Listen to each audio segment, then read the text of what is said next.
Hey guys, আজকে আমরা কথা বলবো টলিউডের দুটি বড় আলোচিত সিনেমা নিয়ে, স্বার্থপর ভার্সেস দেবী চৌধুরানী মুভিটাকে নিয়ে। তো গাইস, আমি দীপঙ্কর, তোমরা দেখছো আমার YouTube channel movie fix official. তো গাইস, ভিডিওটা আপনাদের জন্য খুব ইন্টারেস্টিং হতে চলেছে, তাই রিকোয়েস্ট করবো ভিডিওটা ফার্স্ট থেকে নিয়ে লাস্ট অবধি অবশ্যই দেখবেন, এবং ভিডিওটি যদি ভালো লেগে থাকে তো অবশ্যই ভিডিওতে একটি লাইক এবং চ্যানেলটি সাবস্ক্রাইব করে পাশে থাকবেন। তো চলুন শুরু করা যাক।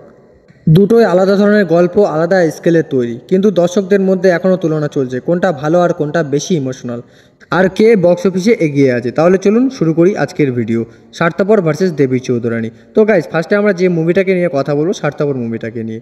এই সিনেমাটা মুক্তি পেয়েছে 21শে অক্টোবর 2025 তারিখে। ছবির প্রধান চরিত্রে আছেন কোয়েল মল্লিক, রঞ্জিত মল্লিক, আর গল্পটা পুরোপুরি পারিবারিক কেন্দ্রিক। সম্পর্ক, আত্মত্যাগ আর ভালোবাসার মিশ্রণে তৈরি একটি ইমোশনাল ড্রামা। রিলিজের পর থেকেই দর্শকের ভালো প্রতিক্রিয়া পাচ্ছে সিনেমাটা। সিনেমার সংলাপ, ব্যাকগ্রাউন্ড মিউজিক আর কোয়েলের অভিনয় তিনটাতেই ভালো প্রশংসা করছে।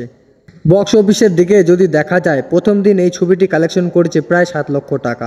প্রথম সপ্তাহে মোট কালেকশন ছুঁয়েছে 1,05,00,000 টাকার কাছাকাছি। এখন পর্যন্ত ছবিটি টলিউডের মধ্যে একটা স্টেডি রান করছে, মানে দিন দিন কমলেও ধারাবাহিকভাবে আয় চলছে। অনেকেই বলছেন বাজেট কম হলেও কন্টেন্ট ভালো, তাই ছবিটা হিট তালিকায় আসতে সময় নেবে না।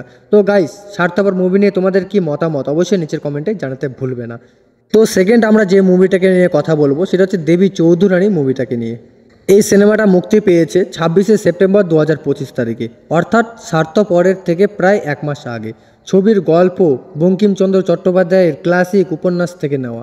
ঐতিহাসিক পটভূমির তৈরি এই ছবিটা এক নারীর সংগ্রাম, অন্যায়ের বিরুদ্ধে তার উঠে দাঁড়ানো, সব মিলিয়ে একটা বড় কনভার্সের চেষ্টা ছিল।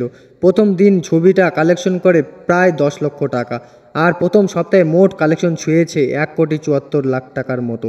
তবে ছবির বাজেট ছিল বেশ বড়, প্রায় 8 কোটি টাকার মতো। তাই এত বড় স্কেলে তৈরি হলেও কালেকশনের দিক দিয়ে একটু পিছিয়ে পড়েছে এই মুভিটা। অনেকে বলছেন দর্শকদের প্রত্যাশা অনেক ছিল, কিন্তু গল্প আর গতি সেটা পুরোপুরি ধরতে পারেনি। তাহলে দুটো ছবিকে একসাথে দেখলে কি বোঝা যায়? দেবী চৌধুরানী বড় স্কেল, বড় বাজেট এবং ঐতিহাসিক চেষ্টা নিয়ে তৈরি হলেও বাণিজ্যিকভাবে তেমন সফল হয়নি। অন্যদিকে স্বার্থপর ছোট গল্প কিন্তু দর্শকদের মন ছুঁয়েছে। যেখানে দেবী চৌধুরানী দেখাচ্ছে একটা গল্প, স্বার্থপর দেখাচ্ছে একটা বাস্তব পরিবারের আবেগ। এই জন্যই বর্তমানে দর্শক প্রতিক্রিয়া দিক থেকে স্বার্থপর আরও ভালো চলছে। তোমরা বলো তো তোমাদের পছন্দ কোনটা, স্বার্থপর না দেবী চৌধুরানী? আর ভিডিও ভালো লাগলে অবশ্যই একটা লাইক করো, এবং চ্যানেলে প্রথম হয়ে থাকলে প্লিজ চ্যানেলটি সাবস্ক্রাইব করে পাশে থাকো। এরকম আরও নতুন নতুন টলিউড আপডেট পেতে অবশ্যই সাথে থেকো। ধন্যবাদ সবাইকে।